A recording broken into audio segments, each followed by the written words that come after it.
Welcome back to Two Dudes with Beards Talk About Toontown and Other Games again.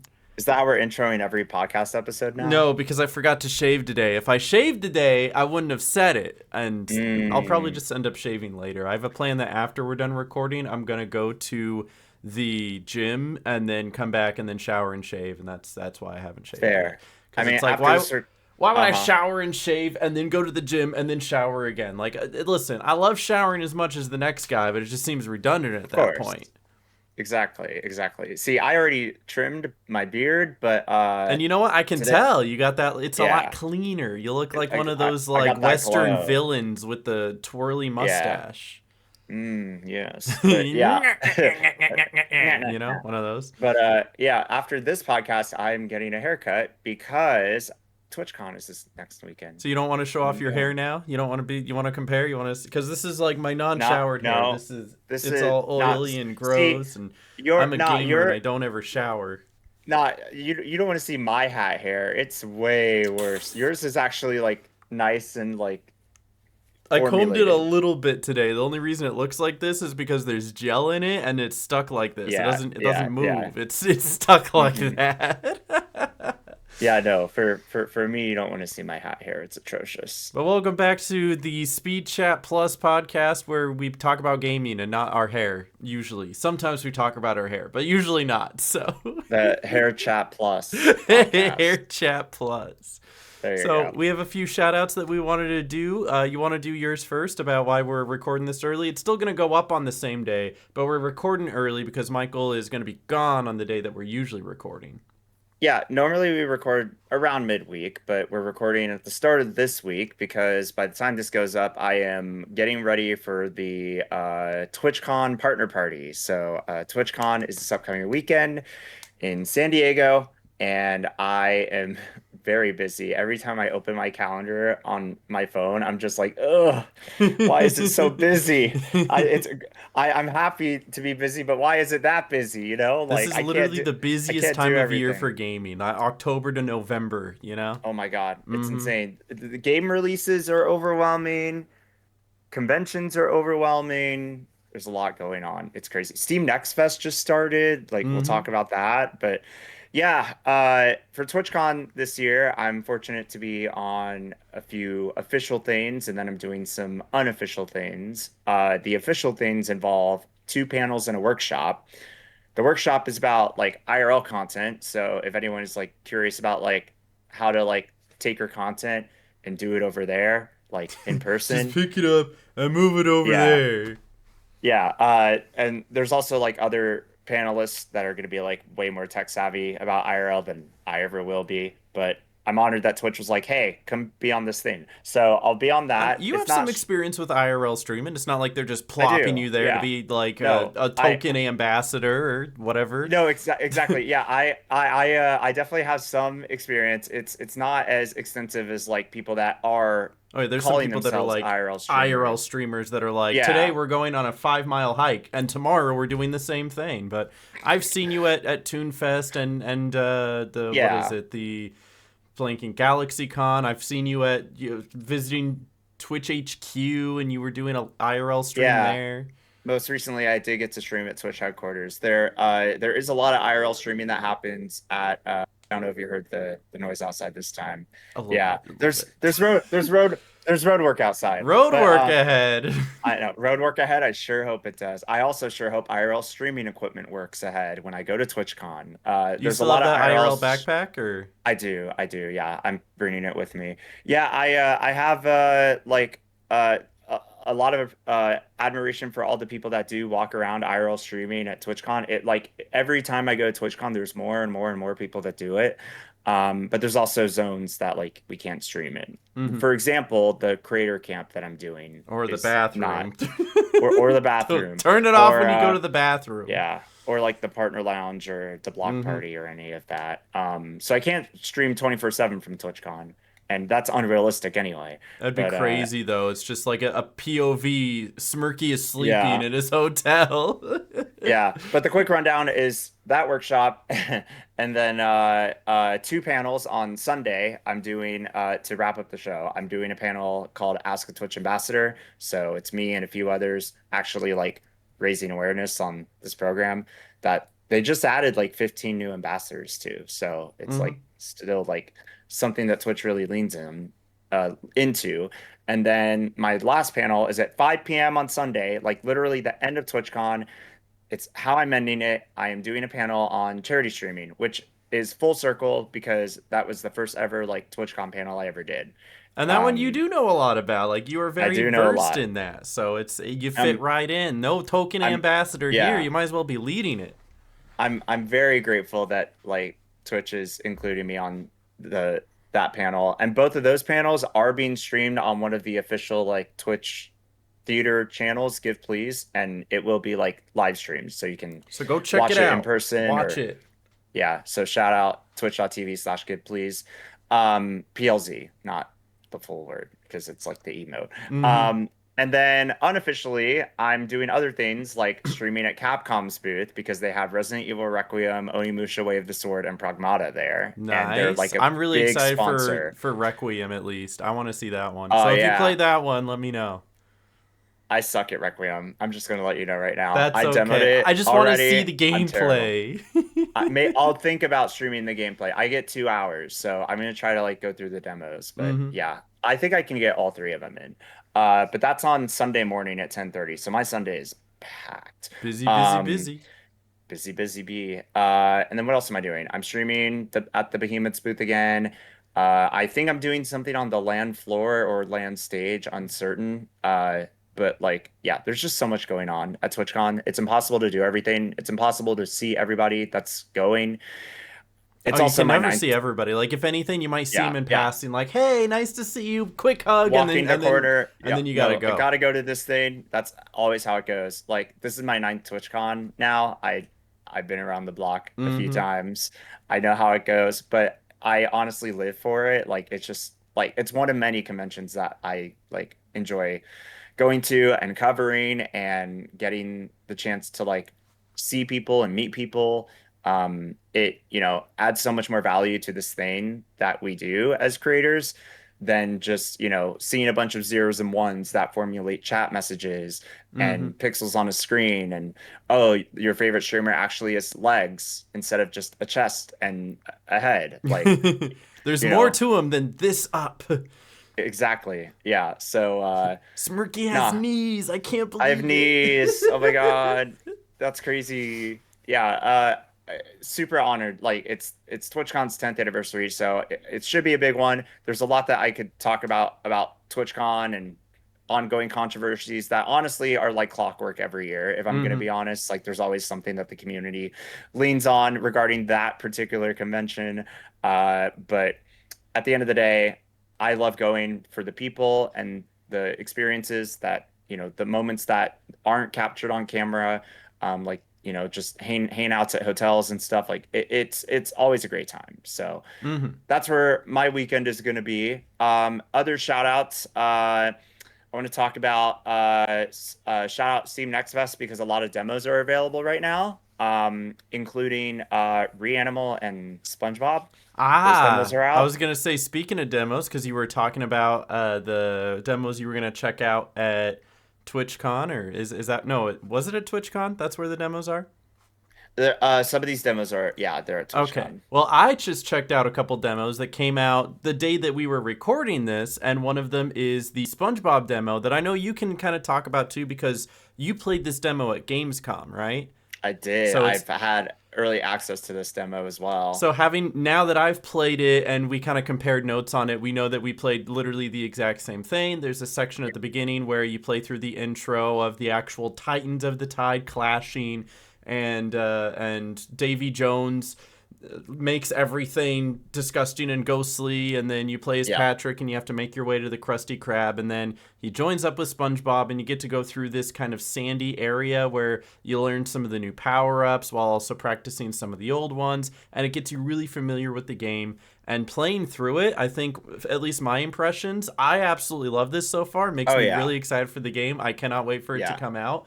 But what it really gives me, and I don't know if you felt this too, it feels like an early 2000s platformer, like just with updated graphics. It kind of does. Like, yeah, exactly. There's a distinct feel yeah. that those older games have that like newer platformers don't have. Like Mario Odyssey is very crisp and it has its expansive worlds, but those old ones, they had like, I don't know, they had this sense of size and scale that wasn't too large but was just large enough, and had like gameplay movement that felt clunky but in a good way. And I feel like this hits all of those notes to give familiarity, but it's still smooth and chains together well enough to make it a lot of fun. Yeah, absolutely. I definitely get that feeling from the demo as well. And it's just like it's nostalgic, even though it's a new game. Like Mm-hmm. there's not too many games that can like necessarily capture nostalgia for being like something that is like basically entirely new, even though it has inspiration it draws from. Like it is something that is new. Like Mm-hmm. they're not remastering this. Titans of the Tide is a new video game experience. Yeah, they It's started awesome. with Battle for Bikini Bottom Rehydrated, which was just like a remake Yeah, remaster, and then yeah, built off of that made the Cosmic Shake, which I thought was yep. phenomenal. I Awesome 100%ed game. that twice. I don't know if I'd ever told you this. I went Oh, through and twice. I got the platinum for the PS5 version, and then I found out that you can re-download it again and play the PS4 version on the PS5, and it resets all Mm. the trophies because there's the PS4 trophy list and the PS5 trophy list, and it's the same Oh, trophy wow. list. So I 100%ed it again to get the platinum trophy on it again. So I have 2 Wow. platinums for SpongeBob the Cosmic Shake because I loved it that much. Wow. That's awesome. So if I had to give any one criticism to this demo, and it's just one, it has absolutely nothing to do with the gameplay or any of the level design whatsoever. It's just that the cutscenes themselves seem a little rough around the edges. Like while I was playing, during one of the cutscenes, there was like this walking sound effect that was constantly happening even though nobody was walking. Maybe it was like a bug or something, but So you kept it hearing was like like a a thumping, right? Like somebody was going like this I can't during tell the you how cutscene. many I can't tell you how many times I've had lingering sound effects in Toontown. So like Mm-hmm. So it's it's just like like that. that, and then like the end of Yeah. a cutscene will like start fading to the next cutscene while somebody is still talking, so it doesn't transition very well. If they clean up some of the cutscenes, I would have absolutely zero complaints about this. Otherwise, I think the gameplay is amazing. It feels great to play. It feels like a SpongeBob game. It feels like those early 2000 platformers that it's inspired off of. Highly recommend checking it out. At least check out the demo. It's free. You can get it on Steam, Yep. PlayStation, probably Xbox, and Switch as well. Game of the year. Game of Maybe. the year. I mean, like, it might be. It probably won't. There's some absolutely It probably terrific won't. games coming out this year. Yeah. This one is coming out later this year, so in November. I have it up on my Yeah. calendar for November 18th. Fingers crossed for a review copy. I've yet to hear anything about that, but it is still quite a ways Yeah, out. They same. usually It let is. people know like a week or two ahead of time, so we'll see. But Yeah, review copies are abound out there, so I would love to showcase one more demo. This one has a much shorter video to it. And Michael, I don't think you got a chance to play RE Animal yet, did you? Did you get your hands on this anywhere? I have not played it yet. Okay. But it does say demo available at Stream Next Fest, so you can play it on Steam. Steam right now. Steam Next Yep. Fest, sorry. That it says on the bottom of the screen there, it says Steam Next Fest. Stream. Because we're streamers, we have to stream it. Yeah, yeah, yeah. It's great. It's about a half hour of gameplay, and oh my goodness, the vibes are immaculate. So besides it being absolutely terrifying, this is created by the same people who made the first Little Nightmares 1 and 2. It is much spookier than Little Nightmares 3. It is definitely like it does this thing with audio where you're in one room and it's really loud and clanging, and you feel that sense of how small you are compared to how large everything around you is. But then you get into the next area and it's quiet. And you hear the little squish squish of your feet as you're walking through the mud. And then right as you like open something up and like this body just falls, oh, it gets you. It gets you so good. So it's already phenomenal to play, but the one thing I wanted to point out that I think this game is doing so much better than Little Nightmares 3 is its accessibility and features, because of the fact that it does have couch co-op, which Little Nightmares 3 doesn't, and its online play is cross-play. You can play on Steam while your friend plays on PlayStation. And Little Nightmares 3 forces everybody to be on the same platform and even on the same generation of platform. I see people saying that they can't play with their brother who's on PS4 when they're on PS5. They're on Xbox One, the friend is on Xbox Series S, and those people can't play together. Here, for RE Animal, does not matter. You can play on whatever platform, cross-generation, cross-play, all of it goes, and I think that's terrific. I don't know if they're going to do like the pass, kind of like what Little Nightmares 3 does. Same with like Split Fiction, where only one person has to own the game. But if they do, then by every check mark, it does that better than Little Nightmares 3. So we'll see. But wanted to shout that out. If you get a chance, play it. It is absolutely terrifying. Well, I wouldn't say absolutely terrifying. It is more terrifying than Little Nightmares 3, which is still good. Still a good game. Oh man, can't wait. Can't wait. Yeah, those are just my shout outs though. But you want to talk about something that's a little more than a shout out? A little more than a shout out. The new Well, Toontown the Grindworks update is a little more than I a shout out, I'd say. I think it's the whole kit and caboodle. It's the entire that's buffet. that's a Toontown reference. It sure is. It's the three course meal, 5 Michelin star spicy update. That's what it is. So Yeah. I thought that this was terrific. If you guys don't know, Toontown the Grindworks, single player Toontown roguelike. I feel like every time I post about it, there's a new comment, somebody going like, what is this? Is this Clash? Is this Toontown rewritten? I get people asking in my streams, "Are you playing Toontown Rewritten right now?" And I feel like I've No. posted about this so much, and I probably stream this game more than anyone else has, like, combined hours, because I go nuts over trying to speedrun it. So I easily have, like, It's true. hundreds of hours streamed of it. And Hey, still I have a people come question. in being all like, hey, this is cool. What is this? What's your I have a question? question. Why? Because Why? it's Why not so many hours? good. Why so many hours? It's a little addicting, I'll give it that as well. But like, I genuinely love it. I mean, I used to play Toontown Rewritten and Toontown Corporate Clash for hundreds to thousands of hours. If you look on my like Twitch page, the Twitch stats page, you can see the thing that I stream the most at like 5,000 or 6,000 hours is just Toontown Online. And so I'm no stranger to putting a lot of hours into Toontown projects, but this one has been the one that's grabbed my attention most recently, just because, you know, Toontown Rewritten and Toontown Corporate Clash, I've 100%ed it. It's whenever there's a new update, that's cool, I'll go check it out, but I'm having so much fun with new games that it's hard for one of those Toontown projects to Yeah. hold my attention. This one definitely has, and it And has I mean, been like, very good. yeah, like there are a lot of community members that have worked on those two projects that have also like, probably played the game a lot, and they Mm-hmm. actually like came together.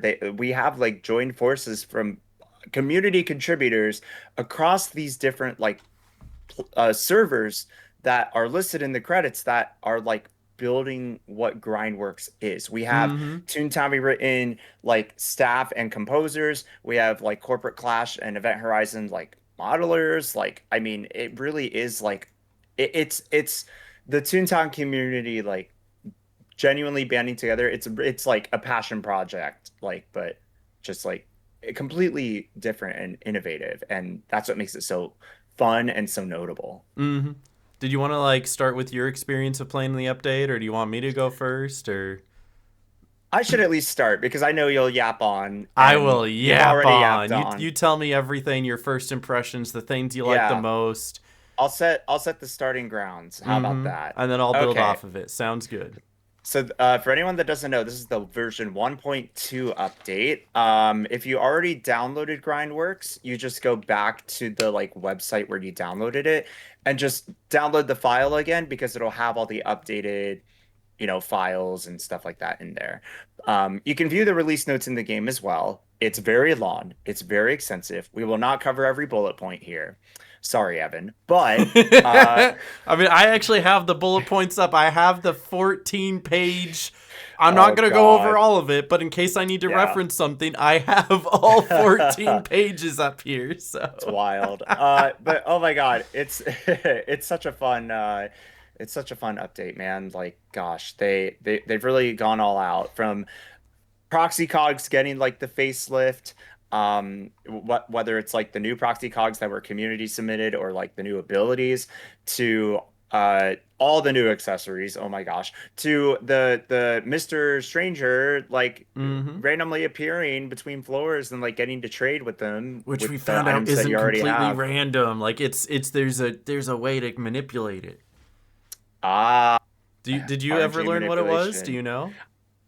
Go ahead and say it because maybe I know it and I Mm-hmm. forgot. Okay, so for every anomaly that you get, adds a 10% chance that you run into the Oh yeah, stranger in yeah, the yeah. next room. So if by floor one you have three anomalies, between floor one and two, you'll have a 30% chance of seeing him.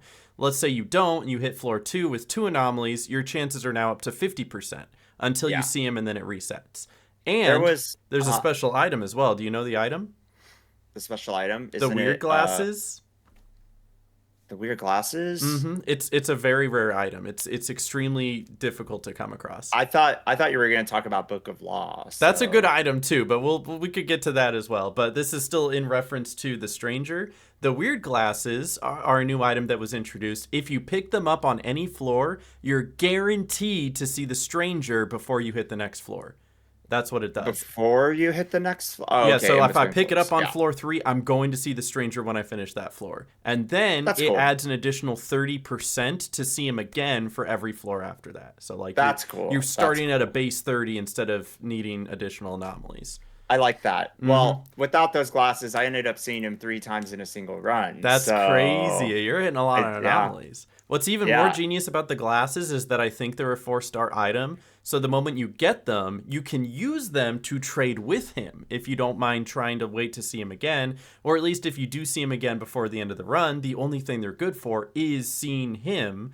So yeah. by all means, trade in the glasses for another 4-star item he has. It's such a big brain. It's almost like a free voucher for whatever he wants to It offer. basically is. I Mm-hmm. mean, it's so cool that they added him in, and I remember getting to tease his like announcement at during my GCX charity marathon stream for St. Jude, and like that was like a world premiere thing, and like I had so many questions about this character, and there was actually a weird instance where when I encountered him once, he's normally in a trash can, Mm-hmm. right? There was one moment where he was in the Like a mailbox that you Toontown see mailbox. on Toontown Central Street. Mm-hmm. He was in that mailbox, and I was like, "What is this? Like, is this? I don't even know how rare it is still Did you as of get an this achievement recording." for it? No, it just he Man, was there in should a have been an mailbox. achievement for all like, what are you doing in there? You know? Yeah, I don't know. It was so interesting, but yeah, we've added two new Grindworks characters. Mm-hmm. Professor Pete and Lil Oldman, who wasn't in the trailer, which is really I know cool. they I well he kind of was if you listen for the kind of noise. It was was. hinted. It was like how they hinted at Professor Pete at the end of the But some first one. people some people were like Melody Wavers, like, you know? I was making a joke about that, but you know, you're absolutely right. Some people didn't quite know, but Little Old Man was like the obvious choice. He's one of the more Yeah. popular NPCs. And so it makes sense that he was added. Did you actually get to play as Little Old Man? I'm still working on it. The unlock conditions for Lil Oldman, slight spoiler alert, Mm-hmm. is to get a 5 win streak. Mm. So I am up to a 3 win streak right now. So Just got I'm to do getting two there. more. Yeah, I didn't I have them gotta win two unlocked more. either when I first booted up the game. Some people did. So I was really confused when I booted it up and I was like, Oh, I don't really? have it. Because Tom was in my chat and he's all like, oh yeah, I have Little Old Man. This guy's crazy. I was like, what? So if you already like have a 5 win streak, because Uh, it only counts your current oh, win streak. It doesn't count your overall or lifetime. yeah. It looks at what your current win Interesting. streak is right now, the moment you boot up the game. If it's already 5 or more, boom, you have them unlocked immediately. And some people don't speed run like I do, so I'm constantly resetting over and over again, so I don't get very many win streaks. So my win Yeah. streak is almost always at like 1 or 0 because of Yeah. that. Not that I can't win a lot in a row, I just don't because I'm always resetting for a better run. So my win Yeah. streak was at 0, and I was like, oh god, now I actually got to win 5 in a row to unlock him. I Yeah. did end up doing it, but it was so stressful. The closest I came to dying was on my 5th run. I got Oh down to no. 6 HP on the Oh. head of security. So if I got hit by Oh. any one obstacle, I would have died. My heart Yikes. was pounding. This game will raise the adrenaline levels like honestly right now no other Toontown game can. Mm-hmm. Oh, it's so good that way. So you Yeah. did get to play Professor Pete though, right? I did. I really liked playing as Professor Pete, actually. Mm-hmm. Once I got the hang of the whole jelly bean stuff, like it made sense. Also, the answer is 100 jelly The beans. answer is Do 100 jelly beans. do what you will with that information. I thought it was really interesting too because with Professor Pete, you have to like stack up some jelly beans. Once you get too low and you start panicking and you only use your lower level gags, it doesn't build off of each other very well. But if you like invest using a lot of jelly beans on high level gags to be able to like wipe the entire cog row in one turn, the amount of bonus jelly beans you get off of it replenishes what you get and more. Yeah. So it's one of those like kind of momentum based tunes where once you start ramping up and you start getting going, you're not going to stop. You're never going to have to worry about jelly beans ever. But if you hit a point like floor 3 where you're out of jelly beans and now you're struggling, your run is basically over at that point. It's pretty much over. Mm-hmm. Yeah. So it's super a momentum based tune, which I've seen some people already get some crazy times with Pete because of that fact. Somebody got like a 36 with Pete, 36 minutes, which is absolutely nuts. I haven't had a chance to really do a whole lot of speedrunning after the update came out. I was busy, and I was wanting to stream it tonight, but we'll see if I even have time because, like I said, right after this, I'm going to the gym, and I still need to upload this, make a thumbnail. I'm working on 2 shorts for the demos that I just played, and so I've got a lot on my plate. And then tomorrow, Carly and I are heading out, and we've got places to go for IRL stuff. So, like, I want to play it so bad, and I'm so busy. So responsibilities come first. At least you won't have to go like basically a whole week without Grindworks like I do because I'll be traveling. So yeah, think about how I feel. Yeah, think about how Michael feels, guys. Look at him. Look how upset he is. Yeah. And see, tonight you have that, like, you only have a couple streams left before you're going to TwitchCon, so you're all like, oh, not many streams, like do I another play stream or Grindworks? two. Do I do the early access for the new Jackbox? Or, like, what do I do? Yeah, that's the problem. Again, there's just too many good games that we're deciding on navigating. What do we stream? Do we do this? Do we do that? Like, it's a lot, but it's a lot of fun at the same time. So, maybe I'll do both if I have enough time. I also have to pack as of this recording, but by the time this goes up, I will have already packed. So hopefully, yeah, hopefully, totally not shoving items into my suitcase at like 3 a.m. Well, I mean, this is still gonna go live on Thursday, so at this point, you'll already have been at TwitchCon. Hopefully, you've packed by then. I'm already there. Insert the photo of me at TwitchCon in the podcast. Yeah. Right. I did want to ask specifically for Grindworks, though, what did you think of the Molten Mint? Oh, man, the Molten Mint. Yeah, like, obviously it has, like, a few kinks that need to be worked out. Like, my first ever Molten Mint boss run was the music, for some reason, stopped working, so I didn't actually get to hear the music. Oh, it's so good, too. I ended up running it back a couple more times, and I did get to get that experience. I think it's so creative, like all these room layouts, all these challenges. There's so much like love that went into this secret facility. It's so distinctly different from like the Haunted Cog Golf from Course. From like everything, because you can tell at least with like Haunted Cog Golf Course and Faulty Factory. The Faulty Factory is unique because of the different cogs you come across. It's always funny. But with both of those, all of the rooms are still based off of the same rooms you would see in the factory and the Cog Golf Course. But in the Molten Mint, everything is new from the ground up. This is entirely different. Not like reuse TTO stuff, and if it is, it's very cleverly changed. As far as I can tell, this is a lot of brand new stuff, and it all looks fantastic. Like it fits. It does. It is so clever when you make something brand new, but have it still fit the original style. TTR does that so well. They did it well with their field offices and the boiler, and I think Corporate Clashes Grindworks did fantastic with the Molten Mint here. So much fun. It's so cool. The Liquidator is scary. He's got the big jaw. He's like this. he's like, yeah, and oh my God, like it takes him a while to get used to like the actual fight, which is not Mm-hmm. even a fight. It's like it's so different. Like Mm-hmm. It's like you're Temple Run, but backwards.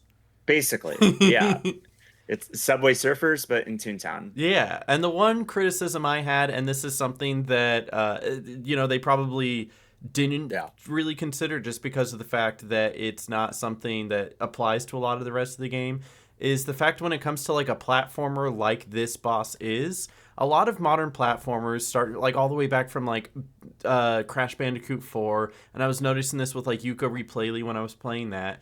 When you jump, there's like a circle on the ground to show where you're hovering to allow yeah, you to better gauge where you're going to land. Toontown has the shadow, but you can lose it very easily, especially when there isn't yeah, solid ground below you. So yeah, when you're jumping over the lava, you don't see the circle. It's not there. When you finally yeah, get over a platform, half of it kind of gets on there, and unless you have more than half of the circle on there, you don't really yeah, see it. And so if they could like maybe just add some sort of way to gauge where you see yourself landing, this would be yeah. infinitely better. And it's It would already be, great, yeah. but like It's that's already the great one and thing that I think fast. would help. It's speed runnable. Like it's great. It's great. Mhm. Like but I think that's a good call out, especially from like an accessibility standpoint, because it's hard sometimes to like get a feel for where your character is going to go, and that it Mhm. might go somewhere or be timed incorrectly, which you didn't intend, right? And then So and then like on top of that, like as far as accessibility goes, did you ever fall into the lava and be like, okay, where am I now? I've lost yeah, myself. Like maybe an arrow that points as soon as you respawn to just show where you are would be great. Just or like just you respawn, arrow, arrow, arrow, gone. Okay, that's where I am. I can pick up where I left off because it's or otherwise just I'm hit him. searching around. Where am Yeah, I? or just throw in a Mario 64. You hit the lava, you jump It's up like instead, like woo. holding onto your butt, like oh That my would work God, too. Yeah, there's a it lot of should different ways to it should do solve this that. one Yeah, problem, and I think that's the brilliant part of game design.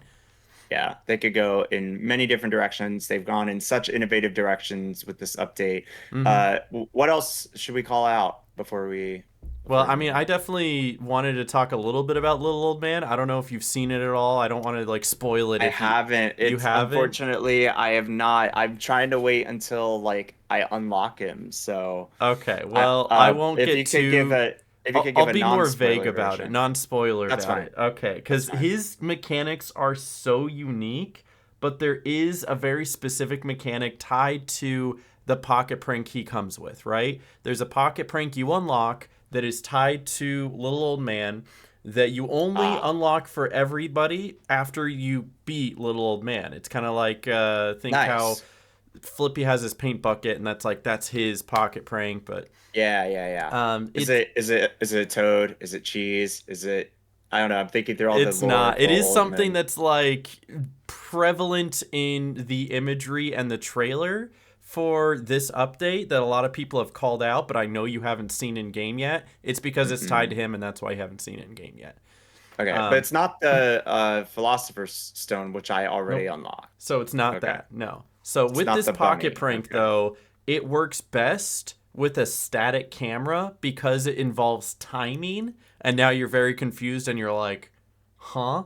And because of the dynamic camera that the battle system has, it's not good, and they've already gotten this feedback from me as I was testing it out and playing it out. Evan was there watching, and he's all like, "Oh, you know what? Actually, I think you're right. We're gonna workshop some different solutions for this. Whether we use Mm, and this is all just gonna be you taking in information like what could this that's mean? fine. Whether it's like Yeah. a bar that like has a certain point that you have to stop at a certain point, Like or Undertale? yeah, like on Undertale, I think is a good Yeah. way that I described it while I was playing it.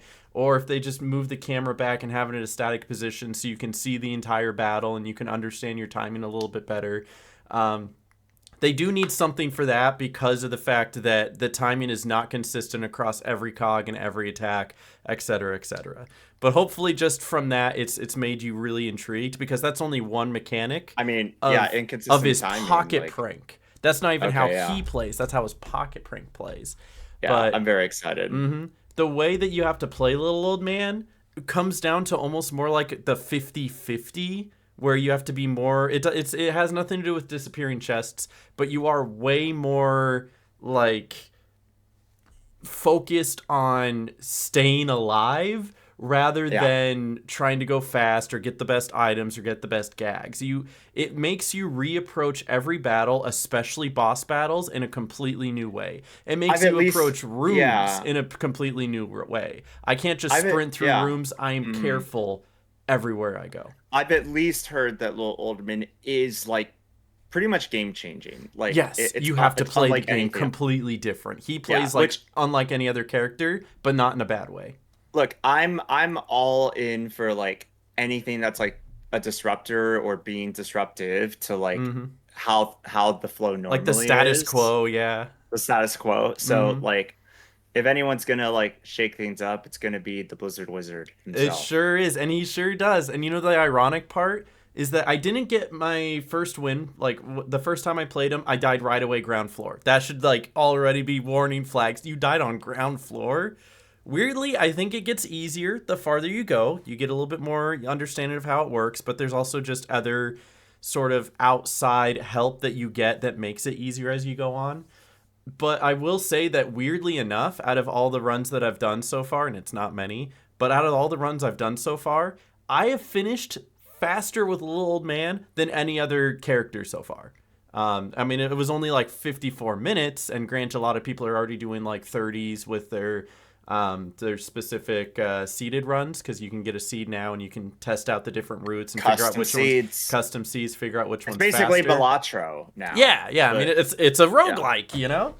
Yeah. But yeah, just a la mode on my first day playing for that 8 to 9 hour window. My fastest run was with Little Old Man, and that's kind of ironic if you know anything about that character. Obviously, I have not, as of this recording, I haven't unlocked Little Oldman. Maybe I will have unlocked him before or after TwitchCon, but uh, custom seeds wise, my fastest time was on the Smirky B16 seed. I'm That's not even making that awesome. up.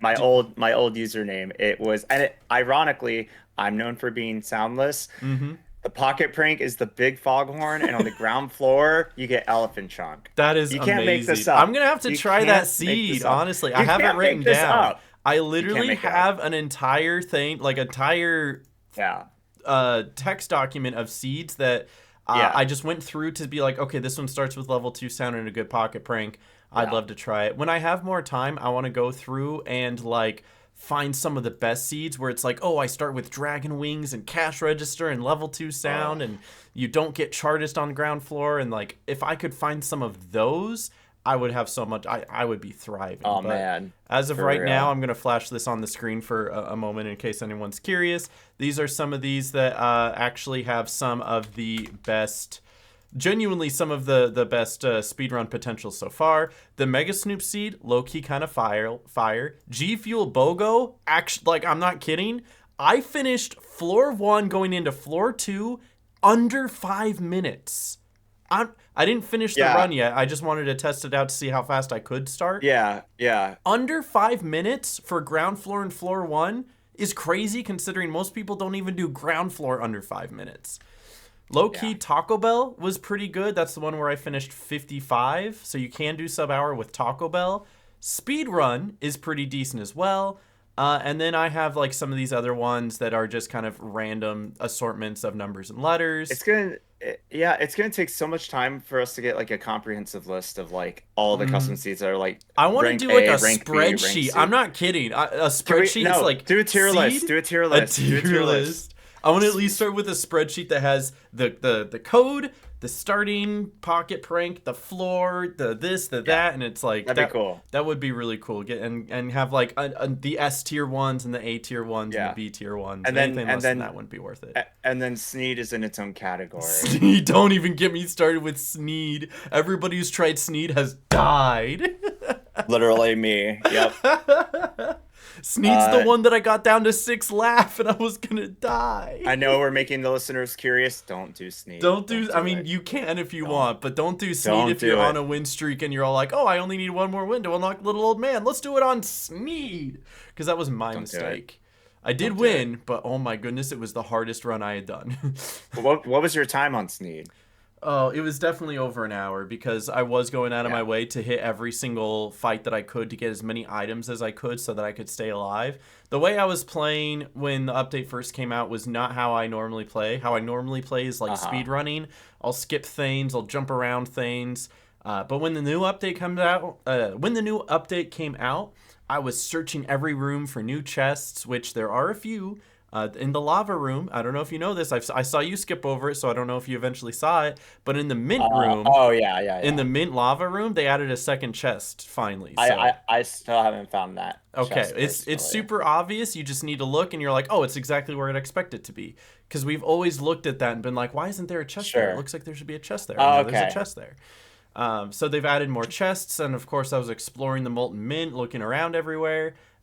Just admiring the new walkways that they made. They made like little hallways between every single room now, which some of them look gorgeous, especially in the DA office. So a lot of my time was spent like just looking at things, enjoying my time, Yeah. doing every battle, trying to get as many new items as I could by getting as many chests as I could.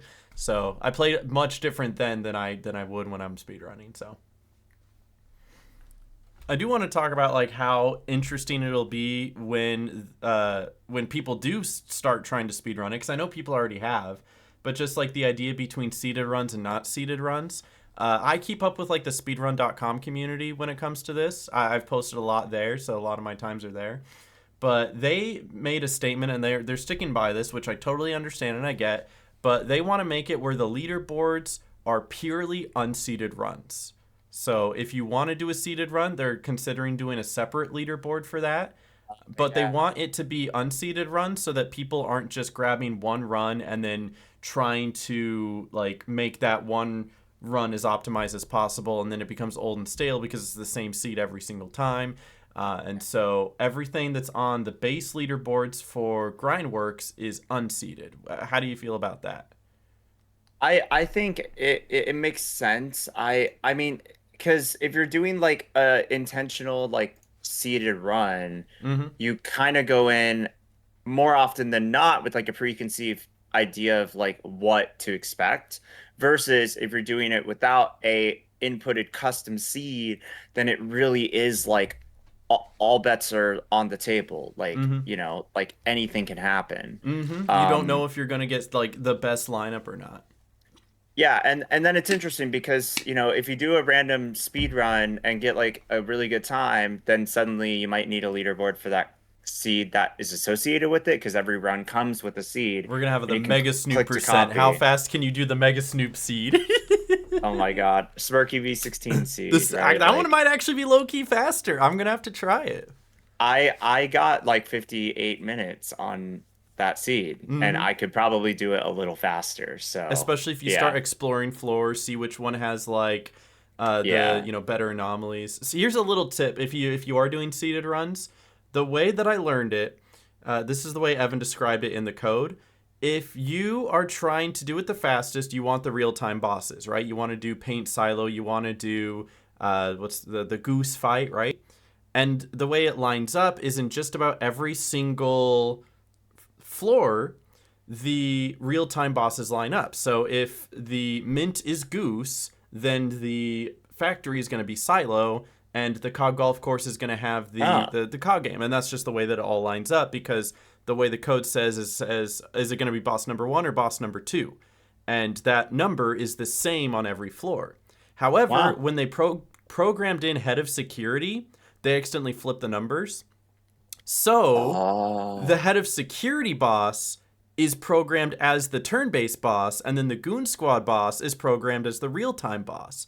So if you go to a DA office and you see that you get the goon squad, if you then go instead to the mint on that floor, you're going to get goose.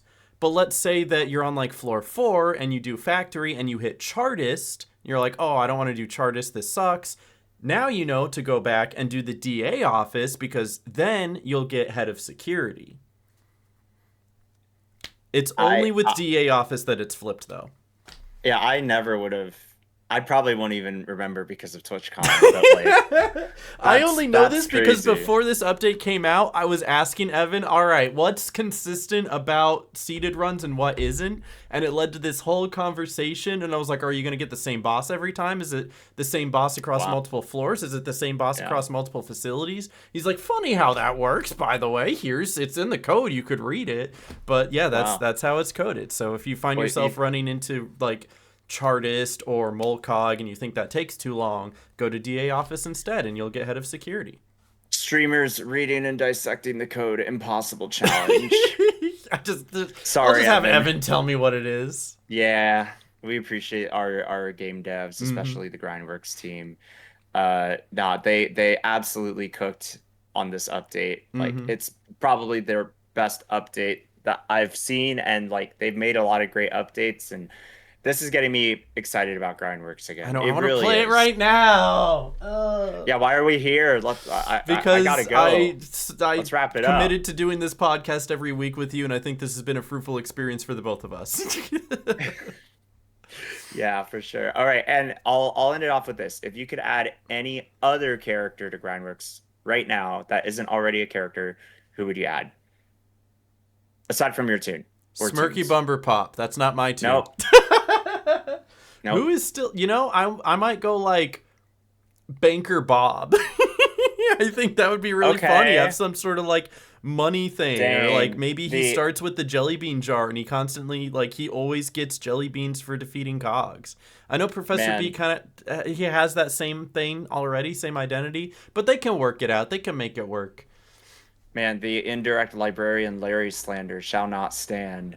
Let's see. For SOSs that are kind of like out there, didn't they make no, Julius Weezer's in the game because they made him 5 stars. They Do did. we have all the 5-star SOS cards now in Grindworks? I think we might. Let me We like. have Flippy Clara, Lil Oldman, Mozart, Barnacle Bessie, Professor Pete, and Julius Weezer. Yeah, They're all that's all five of them. stars. Yeah. So now we officially have all the 5-star SOS tunes. There's no Maybe that other was like their ones. whole idea, and now they don't really want to add any more characters because I don't know how they would or where they would. Hmm. Yeah, no, that's you're absolutely right. I have the list in front of me. Unless it's different on like Clash or something. Well, Well, Clash which also it added in can't like be. the zap ones, you know.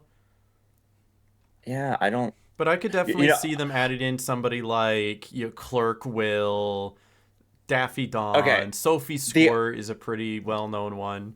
technically the only 5-star SOS cards that are not included are the limited time Toontown Rewritten Storm Cellbot and Crash Cashbot SOS cards, which are Rocky, Loopy, Loop and Loop, and Lord Loud and Clear. I I could think see Lord Loud Lord and Loud and Clear. Clear being a funny one to But how somehow would you put into the run game. around as Lord Loud and Clear when he's in like his level 50 He robber baron probably wouldn't suit? be in his suit, but he could come up with a funny pocket prank that makes him Good grief, he's disguise. naked. Like what if his like pocket prank was like a cog disguise and it allows you to be immune from running into a cog battle. So you hit a double battle room and you click it and then you bring up the cog disguise and there's a That's little so timer that good. counts down. You could just walk by all the cog battles because they don't see you Or he because you're a just cog. flies up and flies down at the end of the room Right, that or would be something. interesting. There's an idea, Evan. Get Evan, take cooking. notes. I hope. 1.3. We're I mean, expecting it. No, honestly, with how much is in hey, this you one, gotta, I'm gonna. yo, This is gonna last me months, yo, easily.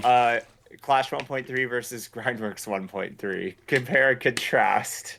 Oh, I mean, Clash 1.3, I think, is literally one of the greatest updates in Toontown history. Like of It any is. server ever, 1.3 completely Oh yeah, unmatched. Have to throw it out there. 100%. Mm-hmm. 100%. Yeah, I gotta say though, Grindworks 1.2 is a close second. Like it's really, really good. Mm-hmm. I mean, the fact that Grindworks even exists, like, is cool in and of itself, changing the formula. Everybody needs to at least, if you're even remotely interested in Toontown, like, you gotta play it. Y'all know how, like, Wizard 101 is on console and everyone's hyping up Wizard 101. Mm-hmm. Grindworks deserves that level of attention, I think, for the I Toontown feel community. like it. It's a good game. It's all I'm It playing is. lately. So play it. Yeah. Moving on. We It's got free. It's single player. Your internet connection will not unexpectedly break. true. You don't It's need good. friends. Just play it.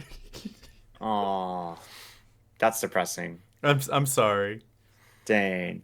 All right. We Well, do we have do like a lot of unfortunately other have to things to move talk on. about, though. We'll kind of skim a few of these. We'll still talk about them, but yeah, we spend a lot of time on that, which I'm We totally love fine with. Grindworks. We do. We Grindworks could is we so could have good. we could have spent even more time on it, low Mm-hmm. key. Yeah. But something that we did play together that I'm sure that we have a couple thoughts for, at least, was Little Nightmares 3. If you guys missed Yeah. our playthrough of that, I put it on my archive channel. You can check it out there. Even during the time where we both walk away, at some point I should just go in and like use the YouTube like cut part and just cut out the times where I go to the bathroom and you go to the bathroom and then I go to the bathroom again, and then it'll Yeah. like take an hour off of that playthrough. Literally, it's crazy. Yeah. That But was that was fun, man. yeah. Little Nightmares 3 was a good time. It's about like 5 hours as So well as like I Little saw little Nightmares. who was it, Moist Critical's playthrough. He only took 3.5, and I'm thinking like if we didn't Oh, go to the bathroom so much, we probably would be around that as well, it's maybe 4 hours. yeah. I think it really That was just the bathroom breaks for why ours was like 4 hours 50 minutes. Now Um, listen, and also the I left the horror credits in, which was like another 15 minutes. the horror aspect of it is really scary. You gotta step away for a little bit, right? Oh, Like of course. It's like you get so yeah, anxious, you gotta pee. You ever get those anxious peas?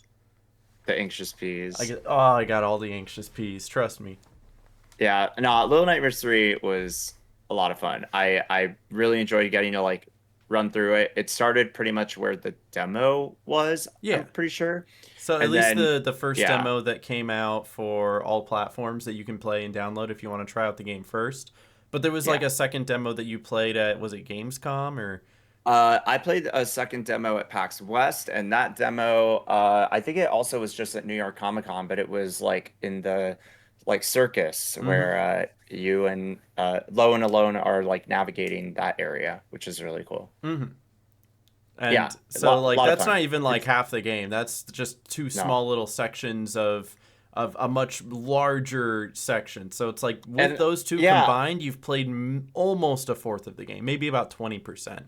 There's still and that yeah, 80% left that you get to play otherwise. and I haven't even touched the expansion pass yet. So I haven't. like, I'm plan on it because at the moment my next project after doing the Yuka Replayly review is that I wanted to do kind of a short retrospective, and I'm gonna title it. And it sounds negative, but I'm gonna title it "Little Nightmares Fall from Grace." Not that I think it's really that bad, but that is pretty eye catching, and it does show that like Little Nightmares 1 was really good, Little Nightmares 2 was great, and then Little Nightmares 3 has mixed reviews. A lot of it people are does. mixed on it. I don't think it's a bad game by any means, but Nah, there is it's fun. definitely a consensus and sentiment from the community about its shortcomings. And I wanted to highlight that and talk about it, talk about why it is, how it can be fixed, and my experience with it. So that's what I'm going to be working on, and I want to play the DLC as part of that. But one of the issues is the fact that the DLC is extra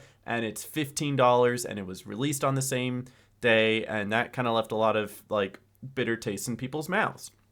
Because I know you have the DLC for the first one as well, right? Yeah. And you haven't I gotten around to got playing that. not yet, and also Little Nightmares 2 as well. I have that as well. And that's a good game. You should play that. Let me know when you do play that. I'm a tune in. Yeah, It's you that got it. good. You got it. But I went through and I actually played the DLC from the first one the other day so I could get footage of it for this video.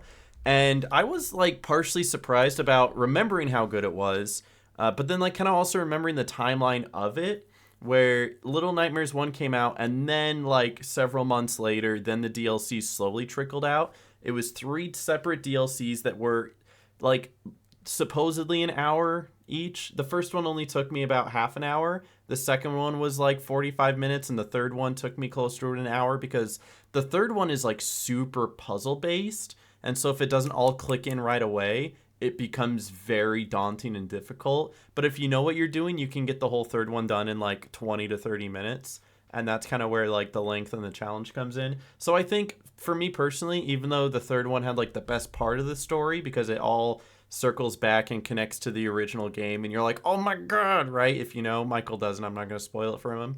But if you do Yeah. know, you're like, oh my god.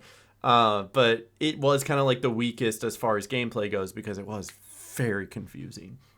But like it was interesting that the first one had DLC, the second one didn't, the third one does, and people are complaining about the third DLC. And it literally just comes down to the fact that it was done and ready by release instead of coming out 3 months down the road. If they brought this out 3 months later and then released it and be like, oh, hey, by the way, we've got DLC, I don't think there'd be as much complaining about it. It's the fact that they had it done already, could have been part of the base game, could have been released with the base game, but purposely withheld. And a matter of fact, because it was, at least the way a lot of people feel, is that it could fit into the base game, and it would have made the base game longer and at least match Little Nightmares 2, but because it was taken out, Little Nightmares 2 is longer than Little Nightmares 3 because of it. So I went back and played Little Nightmares 2 as well, and it does have a whole extra section that Little Nightmares 3 does not. So there's definitely a lot to be said, and that is just regarding DLC. It's a lot. It goes to show how, like, even though they say DLC is not essential to the main story, it's still like it's people very, still feel like like they're missing out. FOMO's a real thing. Exactly, FOMO sells. people lean into FOMO. TwitchCon leans into FOMO. FOMO Very is hard. one of the highest driving factors in marketing. That is true. I worked marketing for a little bit for a couple different companies, and FOMO is so big. They want to make you feel like you only have so much time to get something, or if you're not getting it, you're missing out. And hey, maybe it's not essential, but you still need it. And so FOMO is so big when it comes to that. But the other aspect I wanted to talk about with Little Nightmares 3 at least was like the co-op ability. Michael and I were able to play together because we both got it for PS5, and it wasn't even until after the fact that I realized that we both didn't need it. But I still, like, he got it for free. He got his code from Bandai Namco. I bought the game, and I'm happy to do that because I want to support the developers, and so I can go through, play it again someday, play the single player, get footage for that, and I didn't want to have to rely on somebody else to have the game for me to do that. But in retrospect, you do only need one person to own the game, and then the other person downloads the friend pass, and then they can join you and you can play together. And so it's just like with Split Fiction in that sense, but the only difference is, unlike Split Fiction, you have to be on the same platform. And this is something going back to the RE Animal demo that I talked about. Little Nightmares 3 doesn't allow you to do cross-platform, cross-generation. Has to be the same platform for you guys to be able to connect. Split Fiction, we were able to play Carly and myself, where she was on PC and I was on PlayStation. And then same thing with my friend Noah. He was on PC and I was on PlayStation, and that worked out just fine. And we barely had any hiccups. Like when Noah and I played, we connected immediately without any problems. There was a little bit of hiccup with like EA servers, but that's also because it was EA servers when Carly and I played. But I haven't tried to do co-op for the RE Animal demo, but if that is like flawless, then I don't see what Little Nightmares 3's problem is. I don't see why they couldn't work a little bit harder, or maybe even delay the game by a month just to make sure that they get that worked out and figured out, because it's something that you're seeing in a lot more games. Easy co-op, cross-platform, without having to make a separate account. Sonic Racing Cross Worlds does that. You can play with just about anybody you want on a different platform. All you need to do is copy paste the code. It's that simple. It's that easy. That easy. So that's another critique I have for Little Nightmares 3, at least. It's just like, come on, figure it out. Other people have. It shouldn't be that hard. I know it is hard, but it shouldn't be that hard. And then we could totally go into like story and vibe and scariness and spookiness. And it's like, it was still good. It just, I don't think it was better than 2, but it was still good. Very good. I genuinely enjoyed it. And I knew for a long time that Aaron here was like very into the Little Nightmares games. And now I can understand why. And like, I don't hate horror games. I hate the anxiety that comes with horror games, especially certain kinds. But Little Nightmares did not. I don't like being chased, or followed, or like knowing that any second a jump scare is gonna come, like, because then you're anticipating something and you don't know when it's happening. With Little Nightmares, I mean, obviously it was better with like a friend, but even without being with a friend, like it's just like. It's just a different kind of creepy that I think is a bit more manageable for me. Still very creepy. You know, can I just piggyback off of that too? This is another point I'm going to make in the video, but when it comes to co-op, like horror games, you can almost predict when the jump scares are going to happen, right? Because it Uh-huh. has to wait for both players. There's so many points in Little Nightmares 3 Yeah. that you have to wait for both players to be able to walk through a doorway or push open a door or go over a ledge because you need to like grab the other person's hand and pull them across or something like that. And that's when the jump scares happen. That's when something starts chasing you. So you can prepare yourself as soon as you're, in this big open area, and then you both get to this point and you go through the door. Okay, now something scary is going to happen. Whereas in most single player games, you could be walking down a hallway and then randomly halfway through the hallway, boom, something jumps out. Boom, something's about to jump scare you or chase you. And it can do that because the triggers don't have to accommodate or wait for a second person to catch up. It could just do it when you get there. So I think that's something that RE Animal is going to probably suffer from as well too, because that one is also built for co-op, where you can almost anticipate when something scary is going to happen because of the fact that you have to wait for the second person. I even noticed that like if you're just going through a doorway in RE Animal, it's like, I'm assuming I haven't done it in co-op, but the way it's worked is you get to a doorway and then before you fully go through, it stops your character and you go, hey, and it calls the other character over. And Yep. then Yep. once Yep. the other character reaches you, you grab them and then you both go through it together. And that's why you can't get one person to experience the jump scare and the other person doesn't. And you can anticipate when they're going to Yeah. Yeah. happen Yeah. because it transitions with both of them. So I'm not. Exactly. That is a downfall of Little Nightmares 3, but I also see it being a downfall of RE Animal as well because your limitations are so much greater when you have to accommodate for co-op. Absolutely. So anyway, that's my Little Nightmares 3 thoughts. It was good. It wasn't great. I understand why it's mixed. If you want to find out more, wait 2 weeks before I finish this video because it's gonna be a while. I got it. It's a lot. Okay, it's a lot. There's a lot happening, man. I still have to play through the game a second time to get more footage to compare and contrast what parts are better in single player versus co-op because like there are moments, if you remember the radio when I had to like one of us would twist the radio and the other one had to Yeah. Yeah. figure Yeah. out like Yeah. what to do once they twist the radio. I imagine in co-op what happens when you start twisting the radio and then the AI immediately knows where to jump and grab it and do the thing, or Yeah. the other way around, the AI knows to start twisting the radio and gets it to the right station and you don't actually get to figure that out. You didn't know that you needed to turn it to the right station or instead of just playing around with it and being like, wait, when I turn it here it sounds different than when I turn it here. So it's pulling away part of that and you don't get to fully experience it playing it a second time because if you do switch characters and get back to that point, well, you already know the answer now because the AI did it for you before. So you and I really truly got the full experience because it took both of us to solve a lot of these puzzles where it pulls away when the We AI took is doing half time. of it. Yeah. So Yeah.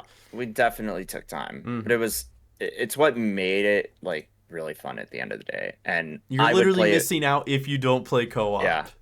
I would play Little Nightmares with you again. I would. I would too. Yeah. Maybe for like a special event or something. I mean, the reason why Michael even mentioned that I was a big Little Nightmares fan before this is that every Halloween I made it a point of like playing through the Little Nightmares games every single year. It was a tradition. I don't know if I'm going to do it again this year because Little Nightmares 3 already came out and we played that during the month of October. So maybe I'll find something else to do for Halloween. But yep, tradition. Great games. Play it. Go play it. Go. It's not as scary as it looks. I promise. It's more creepy and atmospheric than it is scary. RE Animal is terrifying though. That one's pretty good. The demo for that cuts like at the best moment, and I was all like, "No, it's just getting good. Let me play more." Yeah. All right, you wanted to talk about the next upcoming thing though? Sure. So I mentioned earlier that Steam Next Fest kind of started off and is going on for the next week. I just got done streaming on a Steam storefront for the first time that I've ever done it. You did. I even have photos. We got the photos. We got the footage. Mm-hmm. Pixar didn't happen, but it definitely happened. And I got to play a game called Project Freefall, which is being developed by Shell Games. And if you know anything about Shell Games, they are some of the masterminds behind Disney's Toontown Online, as well as Mm-hmm. other games like Among Us 3D and stuff like that. Which is good. I've Um, played that as well. That's fun. Yes, but they're also really into VR games as well, like the I Expect You to Die series. They have really leaned into that as well at like events like PAX and stuff. So Project Freefall is cross-platform between PC and VR.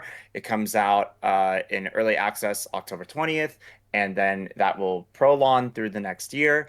And I got reached out to. The story is that I got reached out to in Discord DMs randomly by none other than Sir Max himself, Oh, aka Joey Ziolkowski. Joey Ziokowski. I love that guy. He's so He handsome.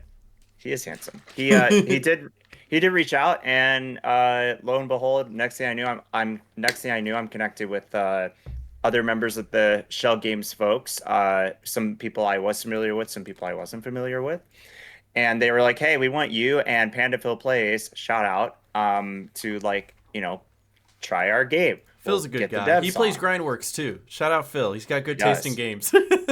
he does have good taste in games, and it was really fun just now, like getting to play the game with him and stream it together on Twitch. And Shell Games popped by, like it was just really awesome. Like getting to stream both on Twitch and on Steam was like really Mm-hmm. cool. Like that was just like super awesome. And like being on a Steam storefront where like people click in and they like find your game, and then they, instead of like just wishlisting the game or downloading the demo right away, you can actually see like See how gameplay. it's Not just how like the it's gameplay they running. showcase in like a little trailer, but like how No, but someone is like playing it.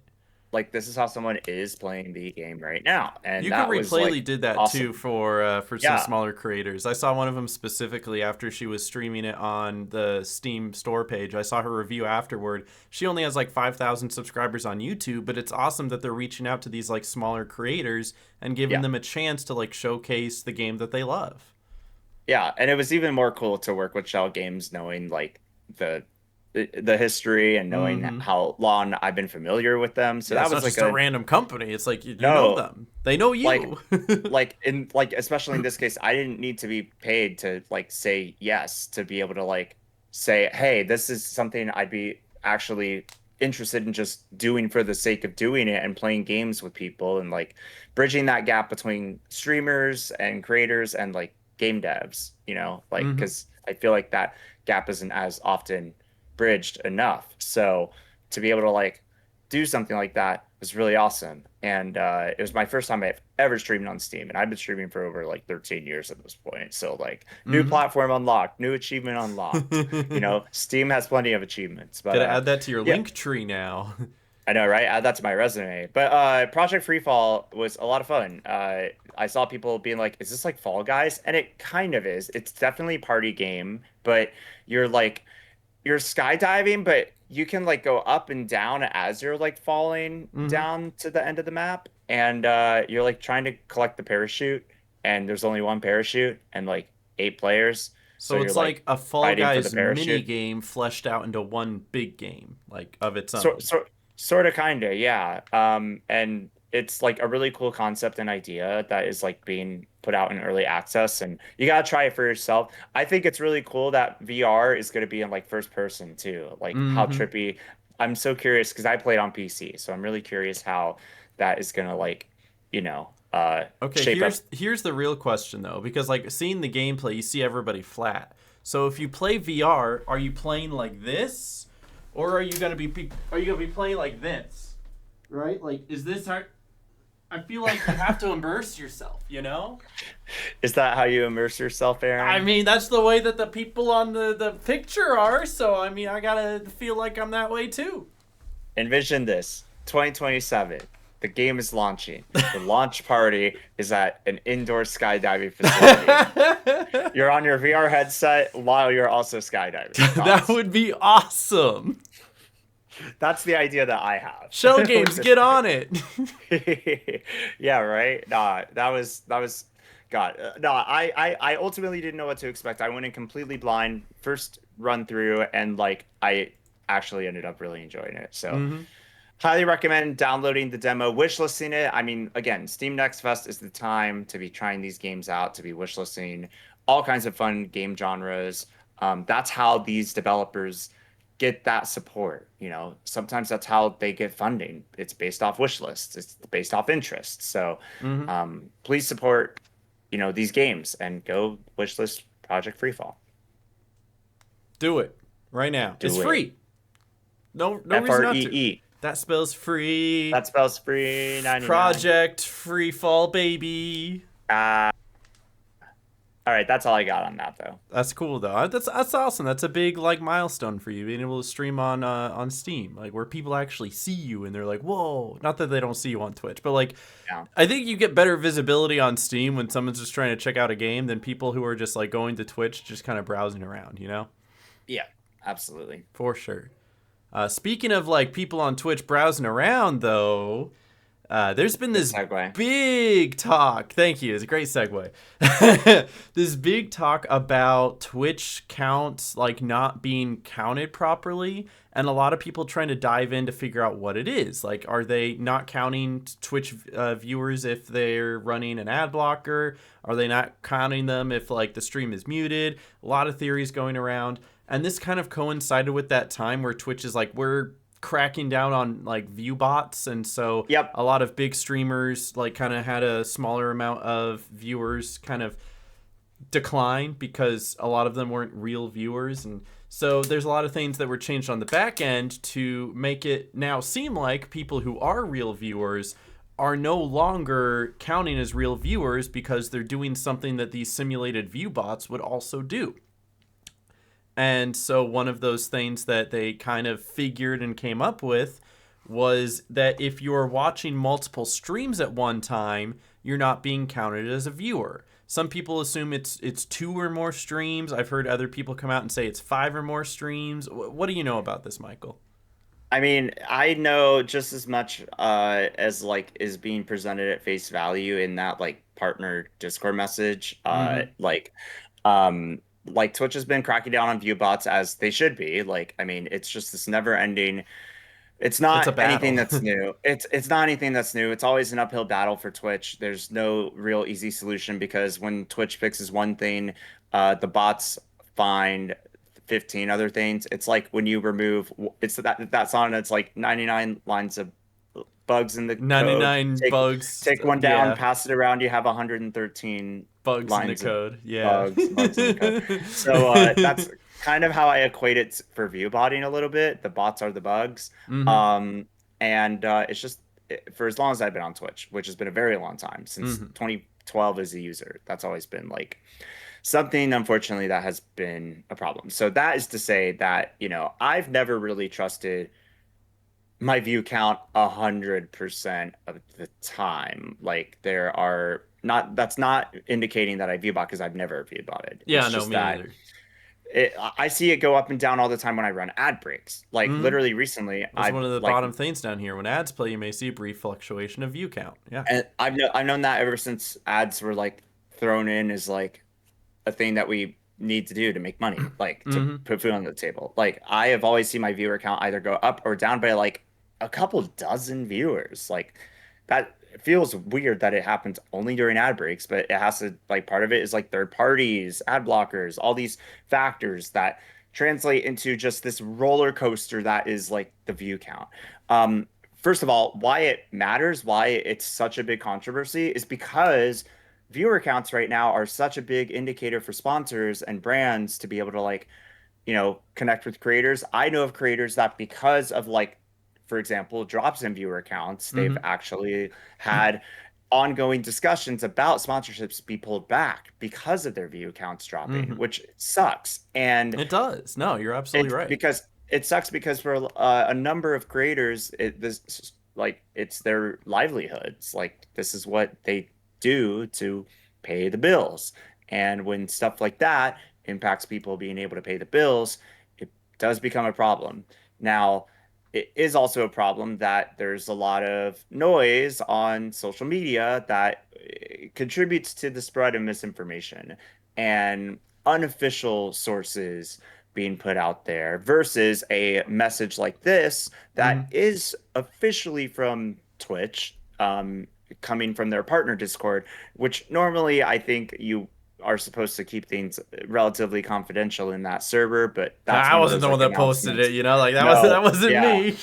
Yeah, I mean, in terms of like discussions, those would tend to be kept confidential. But if Mm-hmm. an announcement like this is obviously going to like go beyond the borders of just that Discord server. So, Mm-hmm. people are talking about this, and I could sit here and say like, oh, like don't focus on the viewer count. But at the end of the day, as much as like for me, I do my best not to focus on it. It also does matter, and this means a great deal to people. So I don't necessarily want to like invalidate the significance of this, right? For a lot of Mm-hmm. people, the Twitch viewer count debacle is like an important like conversation for a lot of people, more important than probably the average Twitch user is going to realize. Mm-hmm. Um, because you have the number of users and the number of viewers that are just not matching up, and that has consequences, unfortunately. So Not just I mentally, but again for like the sponsorships and whatnot. yeah, and I predict that this will it's what I was hoping would not be the case, but I imagine this will be a hot topic going into TwitchCon.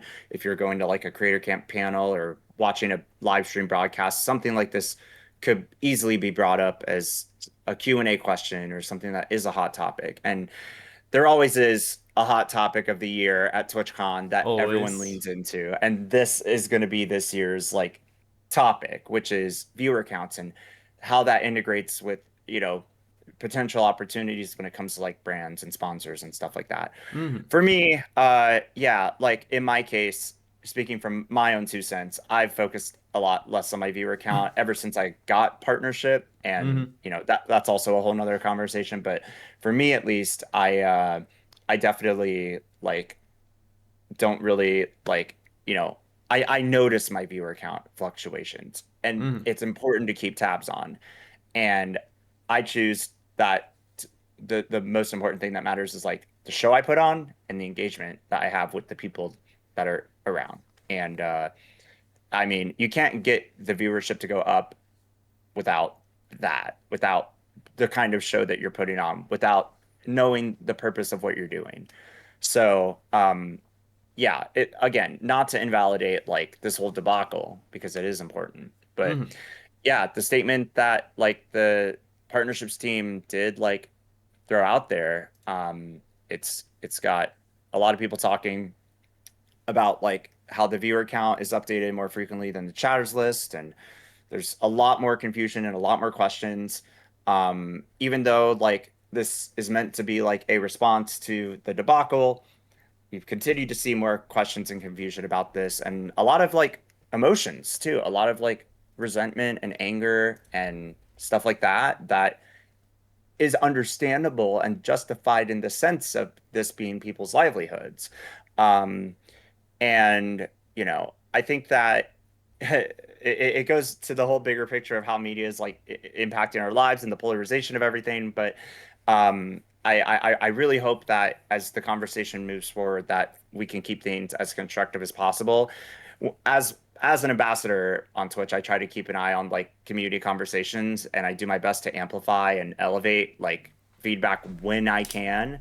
Um, Especially since there's only so few of us and we have that more direct line of communication with like services like Twitch. So um I hope that, we are able to like get this working for the betterment of everyone.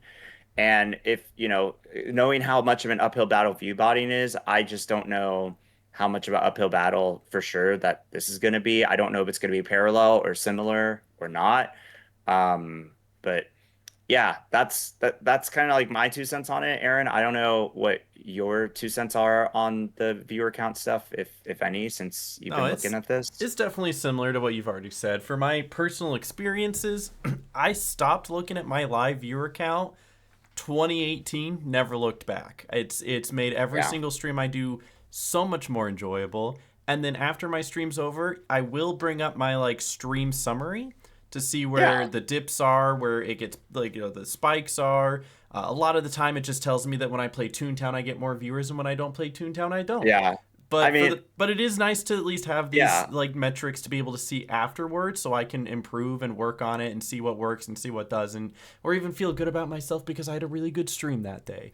But yeah, yeah, no, for me personally, I never really look at it. yeah. I think that creators are often very data driven, Mm-hmm.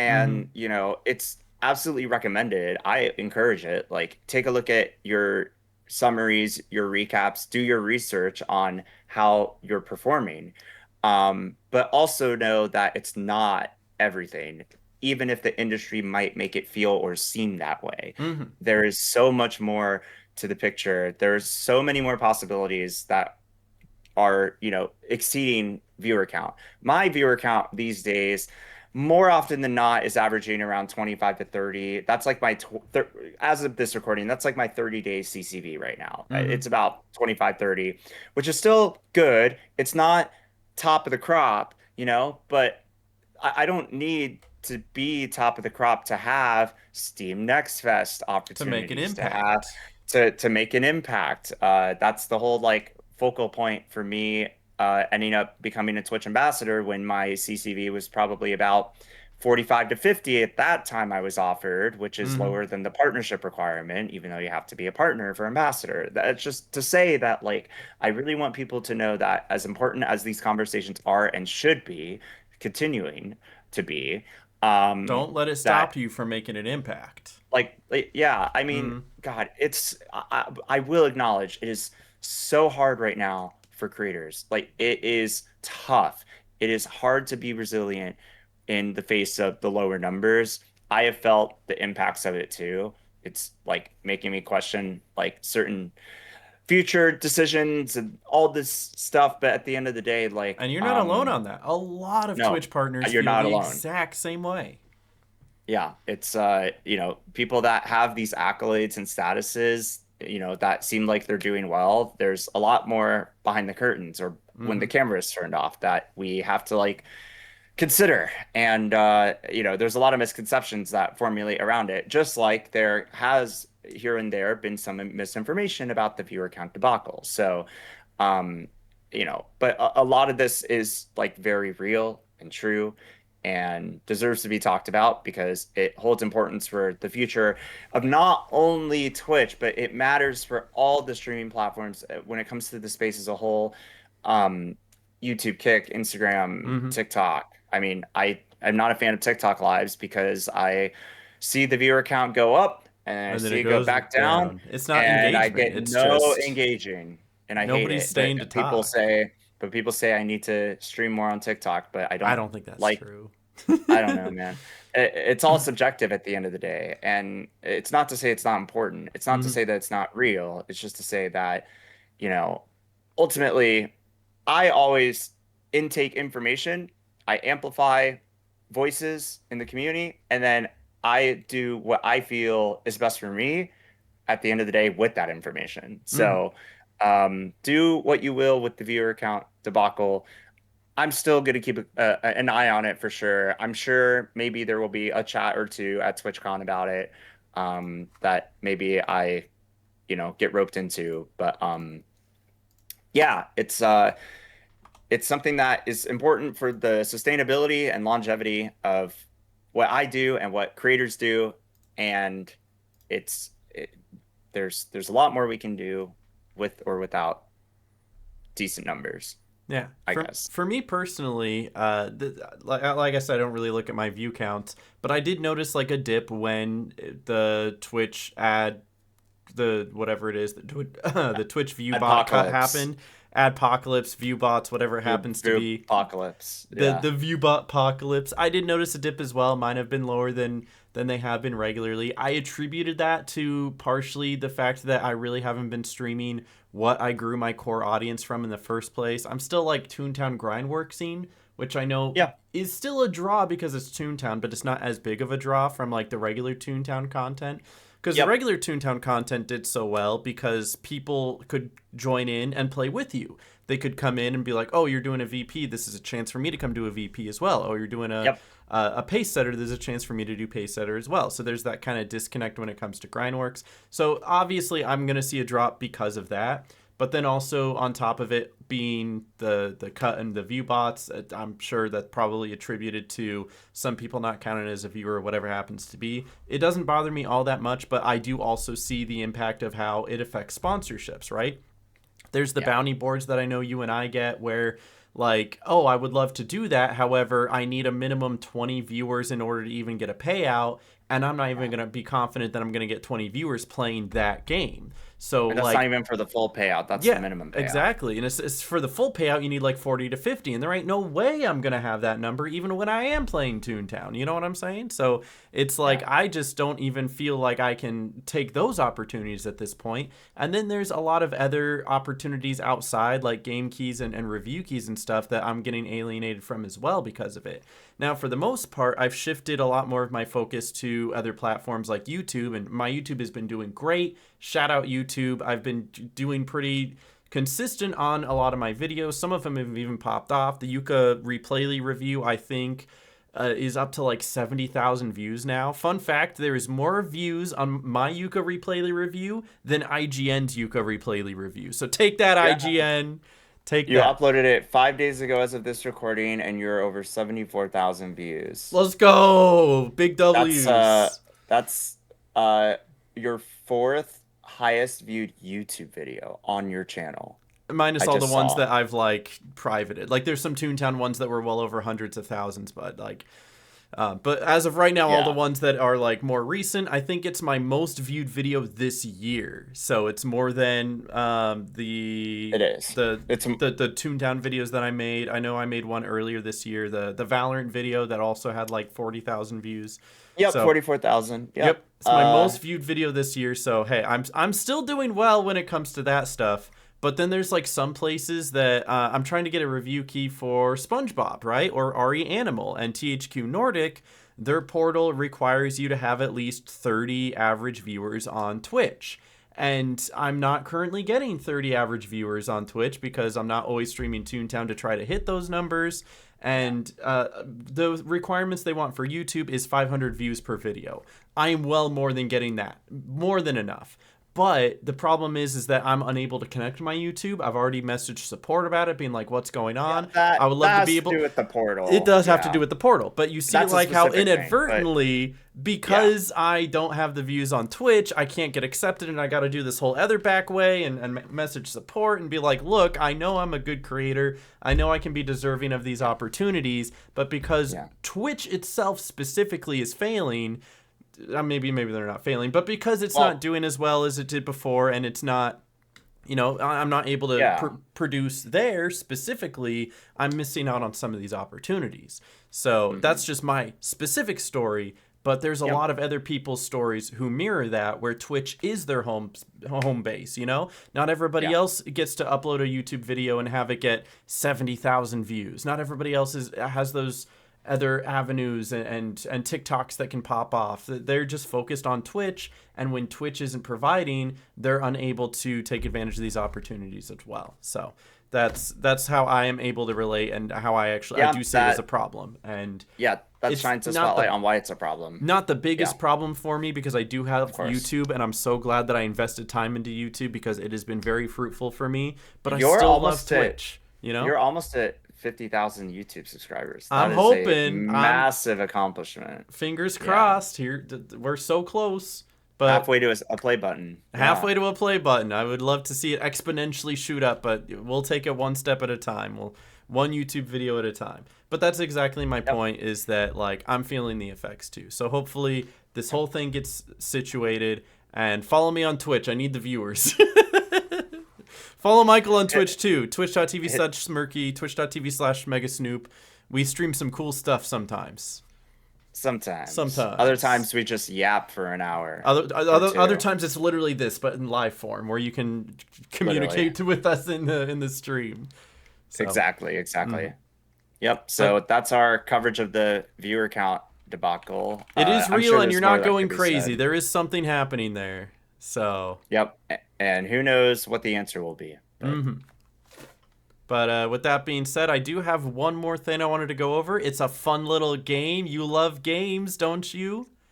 I mean, why else am I here, honestly? Right? So, what we're going to do because this is another thing that we kind of were going to touch upon, but I instead decided to shoehorn it into a game, is I am going to go to the PlayStation Store because PlayStation very recently allowed the ability for users to leave comments on their reviews for games, just like Steam does. And PlayStation users are a different type of breed, let me tell you that. So I'm going to go to some of the most popular games on PlayStation. I'm going to go to the reviews. I'm going to bring up 1-star reviews and read them out to Michael.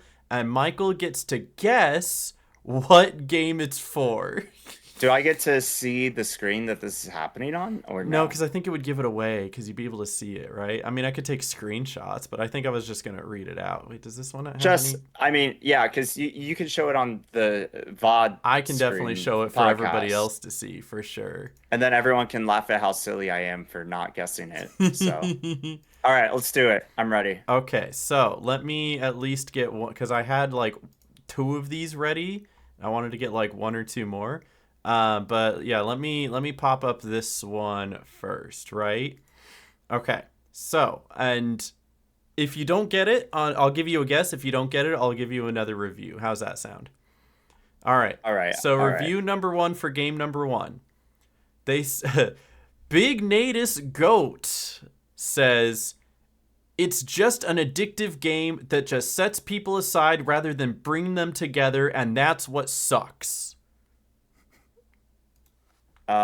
Okay. Is it like a well-known? Are these like well-known? These are like, some of the most PlayStation selling titles? games and selling and played games on PlayStation. So it's not going to be some like Croc World 3, right? For this one, I'm just gonna guess. I'm gonna guess Grand Theft Auto. It's not Grand Theft Auto. We'll give you another one, right? Gift cards are impossible to redeem. I had $2 card for over a year and still have not been able to put them in because it is the hardest and most confusing thing I've ever done. Like, why can't they just make them redeemable in game? It's not that hard. What does that have to do? How does that help me understand what game it is? It has gift cards that you can use in the game. Only some games have that. On PlayStation though? It's on PlayStation. God, Keep in mind, these games could be on multiple platforms. Most of them are because most of the most selling games are. It's a Wizard 101. It's a Wizard 101. Could you imagine? Okay. I guess I don't know. I'm just gonna take a wild guess because I don't know what it is. How about I'm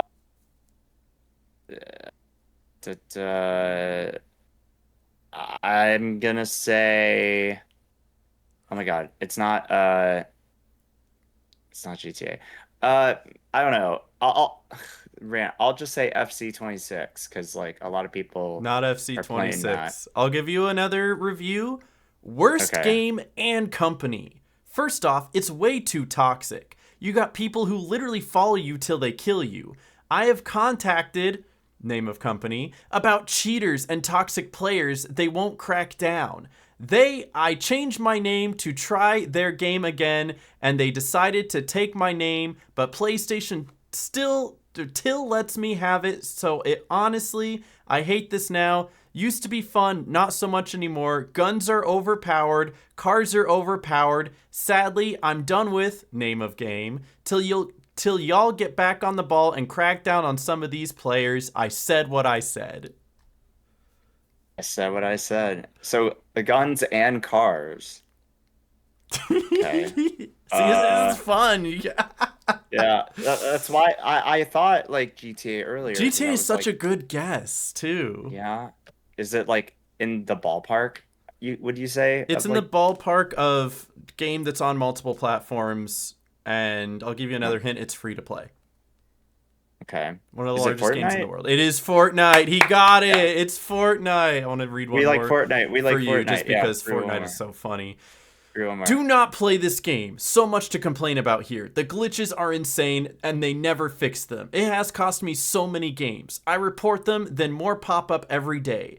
They throw you in ridiculous lobbies so you can never win. It kicks you out of the game randomly. It's just toxic and unplayable. Don't waste your time or money even trying to play this joke of a game. All I have to say is that they probably should have used code Smirky, and then they would have gotten more W's. They should honestly. have, you know? Yeah. All right. I've All got a right. few others. They Next kind of game. fall Next into this. game. It is one of the more played games of all time, right? Okay. Uh, It's let not me see. GTA. This is. It's not. I mean, it might have been GTA, but this one is not GTA, right? Okay. Okay. So, multiplayer issue. My boyfriend and I can no longer play multiplayer. It doesn't allow us to be added to each other's party. Once either of us signs in, it kicks us out of the party. We paid for battle passes and can't even play. Please fix that. This is so frustrating. Battle Pass. Um, my guess, Valorant is on PlayStation, right? It is on PlayStation. It's not Valorant. Okay. I'll make that my first guess. All right. Okay, let me see if this is a good one. Here we go. Uh, okay. What are they doing? This game needs to be fixed. I literally remembered the hype about this game, now it's dead. Lobbies suck, skill-based damage is bad, the maps are horrible, blank is at its lowest right now, to the point this game makes...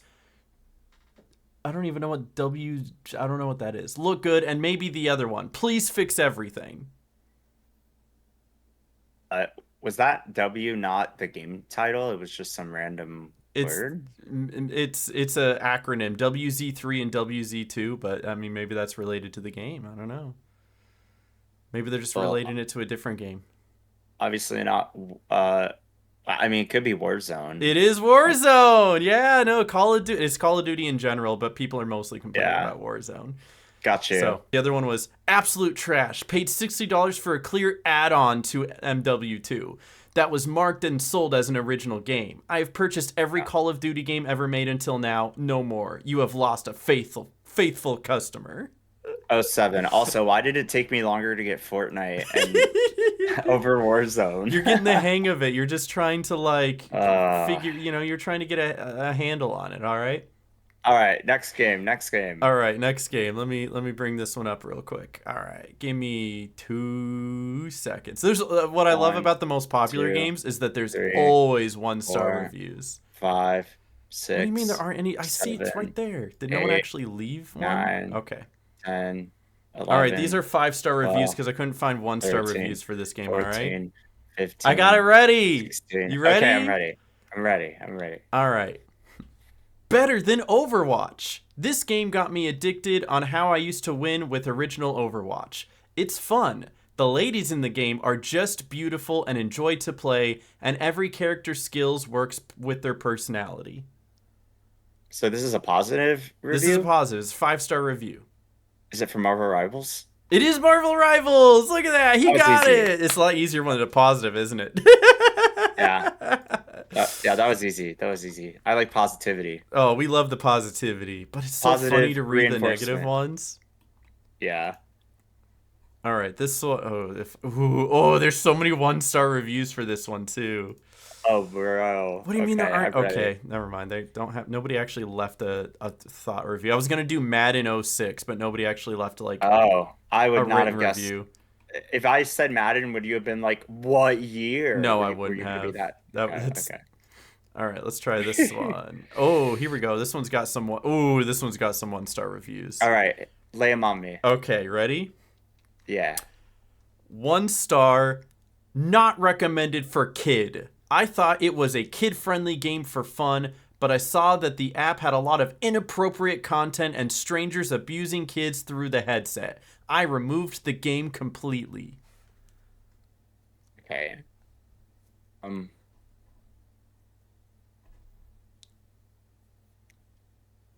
it doesn't give me much to work with, so I'm just gonna do a shot in the dark guess. Can I Hmm. say, is it anything Persona related? It's not Persona related, no. I don't know. Okay. All Let's move right. on to the next one. Number 2. Very similar tone. Not good for kids. This game is Okay. all user created.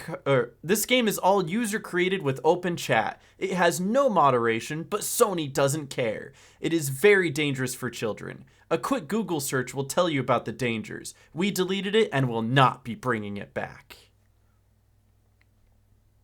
Open chat? A popular PlayStation game. Popular Like very game in popular general. Just happens to also in be on general. PlayStation. Um, with open chat, And if is remember, it? the first sentence says this game is all user created with open chat. Hmm,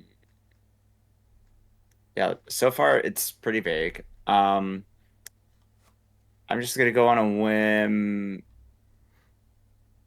Is it like Counter-Strike? It's not Counter Strike, no. Okay, Your hint here is the fact that it does seem like a game that should be geared towards kids. Like that's the reoccurring theme here. I see. Okay, So, I was taking it a little more literal, so no, okay, absolutely. And got then it. I'll read one more, and if you don't get it, I'll let you know. So, Okay, won't fix glitch. I've tried getting a hold of tech support, and they won't help me. I can't use blank on this account. I accidentally logged into an old account that was hacked and then banned. Attempted to log out, and the same pop up telling me my account is banned keeps coming up. The logout button on that pop up doesn't work, so the account is linked to my so that account is linked to my PSN account, and I have no way of playing. Pretty poor support if you ask me. It would only take a simple update to fix. I understand how that doesn't help, but that is the only other 1-star review. also a skill issue. Logging into the hacked account. And then, Uh, there's one more 1-star review. I'll just read it real quick. yeah, Horrible. yeah, yeah. Super laggy, and this version doesn't even have in game chat, so don't waste your time. It's conflicting. My last guess is it is the most earning game of all time, I was gonna revenue guess wise. like, yeah, and this is PlayStation, right? Yep. I, because I would say Minecraft, but it's like only Xbox, like or predominantly Xbox. hmm I don't recall if Minecraft is they on PlayStation. That's not what this did is, a though. movie on PlayStation. It's not Minecraft. Yeah, well, I don't know. And then Roblox is also like on PC only, I believe. No, it's not. Is it It Roblox? is Roblox. Roblox on Yeah. PlayStation. And people are Okay. like, it's dangerous. Don't play Yeah, which it. child safety in Roblox is also one of those like debacles of hmm the world right now. And it So, is literally like the most played game in the world right now. oh my gosh, I mean, you should have seen the crowds at their Gamescom booth, like low key. hmm They their presence was absolutely wild, and I believe if I can verify this, well, I know Minecraft is having a presence at TwitchCon. I don't know if I thought maybe Roblox might, but oh yep, they do. Oh yeah, they're doing like a live stage show with the Dress Toon Press. So Hmm. that should actually be fun. But yeah, a lot to check out at TwitchCon this year. Anyways, yeah, that was a fun game. Like going through reviews. Yeah. I would do that again. I would do that again. I should Low do it with key. like Steam reviews next because there aren't a Steam lot or of PlayStation reviews. Like there are more yeah, games that have one yeah, stars, but like people didn't actually leave a review. Like yeah. Borderlands 4 has like 14% of their 10,000 ratings being 1 star, but nobody's actually left a review. So it's like it would be Hmm. really interesting to see. Like there's one that's a 3-star that says too difficult. I've been an FPS player for a while, and even so, I find this game exceedingly difficult. Even when leveling up my character, kind of hampered my enjoyment of it. Shelving this for now. So if I Man. had more of those, I definitely would have done Borderlands 4 as well. But Yeah, yeah, that's fair. That's fair. Well, GG's. GG's. I had fun. I hope you did too. Yeah. Any game shoutouts you want to leave people with before we leave them for another week? Uh, I had a game in mind, I think, outside of like Steam Next Fest, just trailed off a little bit. But Mm-hmm. yeah, I would say shout out to I'll just give another shout out to Jackbox Party Pack 11. That is a very solid game. Mm-hmm. And let me see. I'm just scrolling through. Shout out to all the Capcom games that I'm probably gonna be streaming at TwitchCon. Pragmata is goated. You should play Pragmata. Um, 10 out of 10 would play again. And What else was there? What else was there? Shout out Minecraft because they're gonna kill it at TwitchCon as always. Minecraft just Uh, killing it always. always. If you watch MCC, you'll understand why. And yeah, shout out, I guess, to Angry Birds too, because they also have stuff going on at TwitchCon. I don't That's know. awesome. Just I'm looking at randomly the list. Angry Birds too. Angry Birds in 2025. We're so back, everybody. Also, oh, shout out to the Outer Worlds too, because Ooh, that that is also coming is out. coming out soon. Mm-hmm. Yeah. I still haven't On played the the first one. I really should. uh, I've heard good same, things. It's the people who made same. Fallout. You know, No, for real. Yeah. it's a good There's game. too many good games. Also, shout out to Arc Raiders because I got an appointment at TwitchCon to check that out, and I'm excited. Nice. So, All yeah. right, my Uh, shout outs. I only have a yeah. couple. Shout out Toontown the Grindworks, new update. Check it out if you haven't. And then shout out RE Animal. I know it's just a demo, and that's the only thing available right now. The game doesn't come out until next year. But like just the demo, at least demo to demo, I think the RE Animal demo was better than the Little Nightmares 3 demo. So if you played the Little Mm. Nightmares 3 demo and enjoyed it, RE Animal demo, it's great. It is. It is great. It is so horror atmospheric. It is exactly what you expected Little Nightmares 3 to be and even more. So check that out. I will have to check it out. All right, but that's going to be it from us. Thank you guys for watching. Leave a like if you enjoyed. Let us know what you guys thought about all these different topics. We will see you guys in the next one. I'll be back after TwitchCon, so Have a maybe good I'll see some of y'all TwitchCon. there. Thanks. Okay, Bye. bye.